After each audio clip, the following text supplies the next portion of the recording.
Hello বন্ধুরা, আমি নিশা। তোমরা সবাই কেমন আছো? এখানে আজকে আমি বসেছিলাম, দেখলাম আমার কাকিমা কুরকুরে এনেছে, তো আমি আর আমার দিদি দুজন মিলে এইটাই খাচ্ছিলাম এখানে।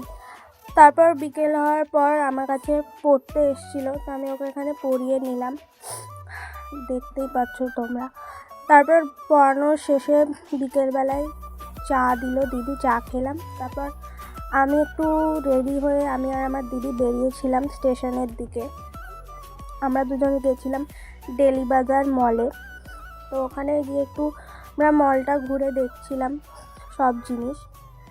তারপরে এনে আমার মা একটু বলেছিল যে তেলের দামগুলো দেখে আসতে, তো তেলের দামগুলো দেখে তারপর আমি আর আমার দিদি একটু তারপর আমরা দেখছিলাম হচ্ছে এখানে দিদি পেন্সিল বক্স টাইপের এগুলো দেখছিলো, আমি একটু ডায়েরি দেখলাম। দেখে তারপর আমরা নুডলস দেখতে গেছিলাম যে কী কী নুডলস আছে এখন। তারপর বেশি কিছু কিনিনি, দই কিনলাম। তারপর বাইরে বেরিয়ে লিট্টি খেলাম, তারপর জুস খেলাম।